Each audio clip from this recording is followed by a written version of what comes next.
ഈ അനുസ്മരണ സമ്മേളനത്തിലേക്ക് സ്വാഗതം ചെയ്യുകയാണ്. സാബു അബ്രഹാം, പാർട്ടി ജില്ലാ കമ്മിറ്റി അംഗങ്ങളായിട്ടുള്ള അപ്പുക്കുട്ടൻ, പി കെ നിഷാദ് സഖാക്കളെയും ഈ യോഗത്തിലേക്ക് അനുസ്മരണ സമ്മേളനത്തിലേക്ക് സ്വാഗതം ചെയ്യുകയാണ്. പാർട്ടി കാര്യങ്ങൾ ഈ അനുസ്മരണ സമ്മേളനത്തിൽ പങ്കെടുത്തിട്ടുള്ള മുഴുവൻ ആശംസിച്ചുകൊണ്ട് ഈ അനുസ്മരണ സമ്മേളനം നേതാവായിട്ടുള്ള സഖാവ് എം പുക്കോട്ടിനെ ആദരപൂർവ്വം ക്ഷണിക്കുന്നു.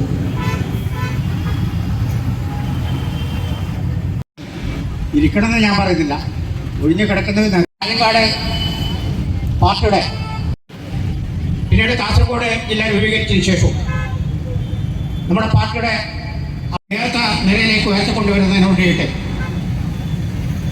അഹോരാത്രം പ്രവർത്തിച്ച ഞാനിവിടെ ചരിത്രത്തിന്റെ ഭാഗം എന്ന് പറയുന്നത് അവ്യക്ത പ്രവർത്തന ആരംഭിക്കുകയും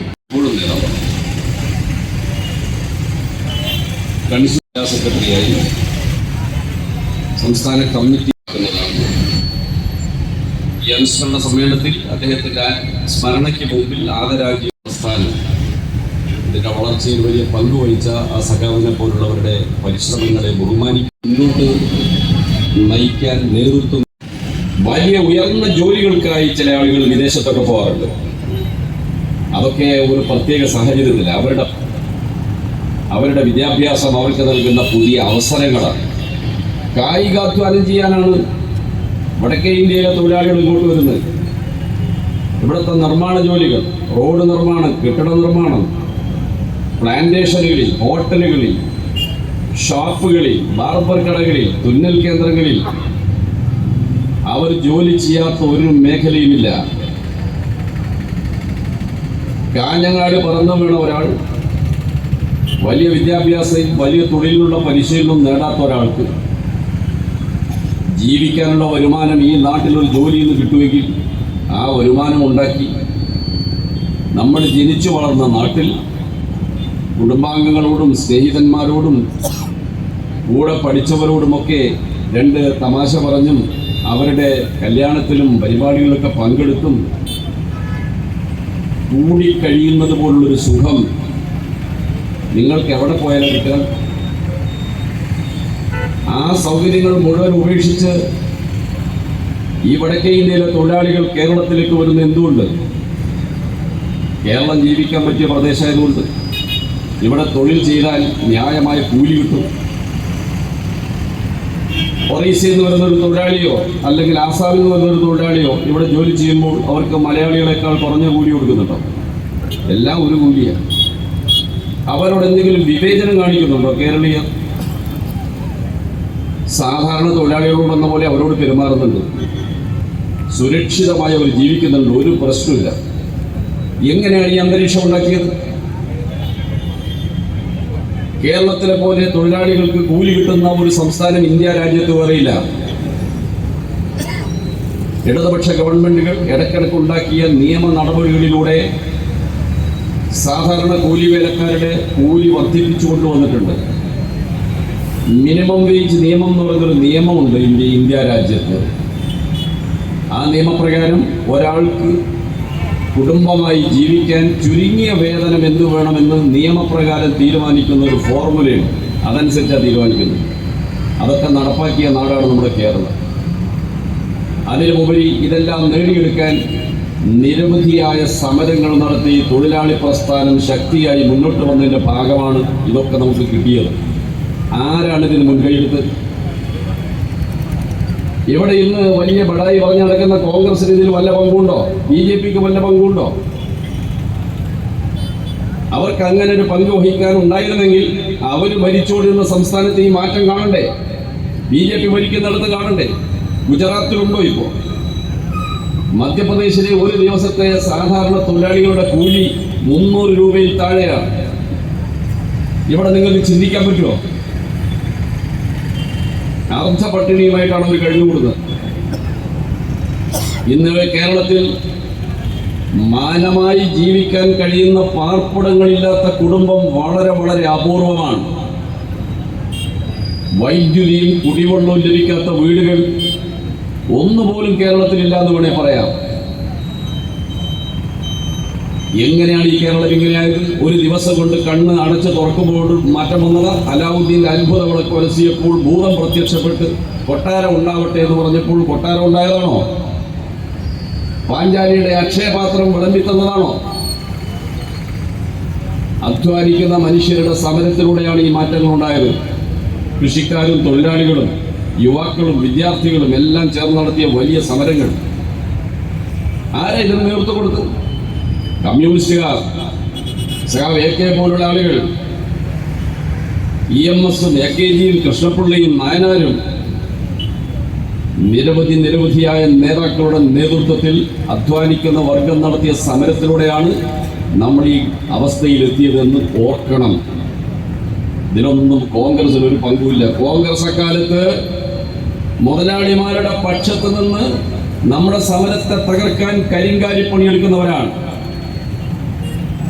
കരുണാകരൻ എന്ന പ്രമുഖനായ കോൺഗ്രസ് നേതാവ് മുഖ്യമന്ത്രിയായി ഭരിക്കുന്ന കാലത്താണ്, ആഭ്യന്തരമന്ത്രിയായിരിക്കുമ്പോഴാണ് കാളയുടെ കഴുത്തിൽ മുഖം വെക്കാൻ കാളയുടെ അനുമതി ചോദിക്കേണ്ടതില്ല എന്ന കുപ്രസിദ്ധമായ പ്രസംഗം നടത്തിയത്. അടിയന്തരാവസ്ഥ കാലത്ത് തൊഴിലാളികൾക്ക് പണിമുടക്കാനുള്ള അവകാശം നിരോധിച്ച് ബോണസ് എന്ന് പറയുന്നത് കുറച്ച് എല്ലാ ജനാധിപത്യ അവകാശങ്ങളും തകർത്ത് അടിയന്തരാവസ്ഥ നടപ്പാക്കിയ ആ സർക്കാരിൽ അന്ന് അതെല്ലാം നടപ്പാക്കിയ കോഴിക്കോട് എഞ്ചിനീയറിംഗ് കോളേജിലെ രാജനെ ഉരുട്ടിക്കൊന്ന, നിരവധി മനുഷ്യരെ കൊല ചെയ്ത ആ കിരാത നാളുകളിൽ കരുണാകരന്റെ ഒരു പ്രസംഗമാണ് കാളയുടെ കഴുത്തിൽ മുഖം വയ്ക്കാൻ കാളയുടെ അനുമതി ചോദിക്കേണ്ടതില്ല എന്ന് വച്ചാൽ ഈ ജനാധിപത്യ വിരുദ്ധ നിയമം കൊണ്ടുവരാൻ ജനങ്ങളുടെ അനുമതി ചോദിക്കേണ്ടതില്ല, ഭരണക്കാർക്ക് എന്തും ചെയ്യാം. ഇന്ന് അവർ നമ്മുടെ രക്ഷകരായി അഭിനയിക്കുകയാണ്. അവർ രാജ്യത്തെ സംസ്ഥാനത്തിന്റെ പുരോഗതിക്ക് വേണ്ടി സംസാരിക്കുക വ്യത്യസ്തമായ ഒരു ഭാഷയിൽ. അവർക്ക് എന്ത് പങ്കുണ്ട് ഈ തൊഴിലാളികളുടെ കേരളം? തമിഴ് സംസാരിക്കുന്നവർക്ക് അന്ന് മദ്രാസ്, ഇപ്പോൾ തമിഴ്നാട്. കന്നഡ ഭാഷ സംസാരിക്കുന്നവരുടെ കർണാടകം, ആന്ധ്രാപ്രദേശ്. തെലുങ്ക് ഭാഷ സംസാരിക്കുന്നവർക്ക് മറാഠി, സംസാരിക്കുന്നവരുടെ മഹാരാഷ്ട്ര, ബംഗാൾ സംസാരിക്കുന്നവരുടെ ബംഗാൾ. ഇങ്ങനെ എല്ലാ സംസ്ഥാനങ്ങളുണ്ടായി. മറ്റാർക്കാ ഇതിൽ പങ്കുള്ളത്? ഇന്നത്തെ BJP-ക്കാരന് ഈ വിഷയത്തെക്കുറിച്ച് വല്ലതും അറിയാമോ? അവരുടെ പൂർവികന്മാർ വല്ലവരും ഈ ആവശ്യം ഉന്നയിച്ച് മുന്നോട്ട് വന്നിട്ടുണ്ടോ? അത് കഴിഞ്ഞ് സംസ്ഥാന രൂപീകരണം നടന്നു 1956. 57 ആദ്യത്തെ അസംബ്ലി തെരഞ്ഞെടുപ്പ്. ആ തെരഞ്ഞെടുപ്പിൽ ഇന്ത്യൻ കമ്മ്യൂണിസ്റ്റ് പാർട്ടി ഭൂരിപക്ഷത്തോടെ അധികാരത്തിൽ വന്നു. ഏതാനും സ്വതന്ത്രന്മാരും ബാക്കിയുള്ള ഒരു കമ്മ്യൂണിസ്റ്റ് പാർട്ടിയുടെ ഔദ്യോഗിക സ്ഥാനാർത്ഥികൾ. EMS മുഖ്യമന്ത്രിയായ ഗവൺമെന്റ് വന്നു. KP ഗോപാലൻ ഇതിൽ മന്ത്രിയായിരുന്നു. പ്രമുഖരായ പലരും അന്ന് മന്ത്രിമാരായിരുന്നു. സ്വതന്ത്രനായി ജയിച്ച VR Krishna Iyer, doctor AR Menon തുടങ്ങിയവർ മന്ത്രിമാരായിരുന്നു അന്ന് ആ മന്ത്രിസഭയിൽ. ആ ഗവൺമെന്റാണ് നാടുവാഴിത്തത്തിനും ജന്മിത്തത്തിനുമെതിരായി ഇവിടുത്തെ കൃഷിക്കാർ, കുടിയാന്മാർ വിളിച്ച മുദ്രാവാക്യം സാക്ഷാത്കരിക്കാനുള്ള ആദ്യത്തെ നടപടി സ്വീകരിച്ച് കുടിയൊഴിപ്പിക്കൽ നിരോധന ഓർഡിനൻസ് നിയമം ഉണ്ടാക്കിയത്. അധികാരത്തിൽ വന്ന ഒരാഴ്ചക്കുള്ളിലാണ്. അതുവരെ കമ്മ്യൂണിസ്റ്റുകാരും കുടികിടപ്പുകാരുടെ അവകാശത്തിന് വേണ്ടി സമരം ചെയ്യുകയായിരുന്നു. നാടുവാഴികളുടെയും ജന്മിമാരുടെയും മർദ്ദനമേൽക്കുകയായിരുന്നു. അവർക്ക് വേണ്ടി പോലീസിന്റെ കിരാതമായ ആക്രമണത്തിന് വിധേയരാകുകയായിരുന്നു, മരിച്ചു വീഴുകയായിരുന്നു. ആ കമ്മ്യൂണിസ്റ്റുകാർക്ക് അധികാരം കിട്ടിയപ്പോൾ ഇനിമേൽ ആർക്കും ആരെയും കുടിയൊഴിപ്പിക്കാൻ പാടില്ല എന്ന് ഒരു നിയമമുണ്ടാക്കി. അന്ന് മുതലാണ് കുടികിടപ്പുകാർക്ക് അവന്റെ ഭൂമിയിൽ കാലുറപ്പിച്ച് നിൽക്കാനുള്ള അവസരം ഉണ്ടായത്, അവകാശം ഉണ്ടായത്. നമുക്ക് ഓരോരുത്തർക്കും തൻ്റെതായ ഒരു ഇടമുണ്ടായത്. കേരളം എന്ന് പറയുന്ന ഈ കര പരശുരാമൻ മഴുവെറിഞ്ഞപ്പോൾ കടലിൽ നിന്ന് വീണ്ടെടുക്കപ്പെട്ടതാണെന്നും ആ കര മുഴുവൻ ബ്രഹ്മഹത്യക്ക് പ്രായശ്ചിത്തമായി ബ്രാഹ്മണർക്ക് ദാനം ചെയ്തതാണെന്നും, അങ്ങനെ ബ്രാഹ്മണർ നേരിട്ട് കൈവശം വെക്കുന്നതെല്ലാം ബ്രഹ്മസ്സു, ക്ഷേത്രങ്ങൾക്ക് ദാനം ചെയ്തത് ദേവസ്സു എന്നീ പേരുകളിലെല്ലാം പലതരത്തിലുള്ള കൈവശ അവകാശങ്ങൾ, കുടിയായ്മകൾ, നിയമങ്ങൾ, വ്യവസ്ഥകൾ ഉണ്ടാക്കി ഭൂമിയുടെ മുഴുവൻ ഉടമസ്ഥരായി ഒരു പറ്റം ആളുകൾ വിലസി നടക്കുകയായിരുന്നു. കുറെ പാട്ടക്കുടിയാന്മാർ, കാണക്കുടിയാന്മാർ, വെറും കുടിയാന്മാർ എന്ന് പറയുന്ന വിഭാഗം വേറെ. അവരവരുടെ വളപ്പിൽ അവർ താമസിക്കുന്നിടത്ത് ഒരു തെങ്ങ് വെച്ചാൽ അതിൽ നിന്ന് നാളികേരം എടുക്കാൻ പ്രായമായാൽ തെങ്ങിന് പ്രായമായാൽ ആ നാളികേരത്തുള്ള അവകാശം നാടുവാഴിക്കായിരുന്നു. ഓർമ്മയുണ്ടോ? ചെറുപ്പക്കാർക്കൊന്നും അറിയില്ലത്.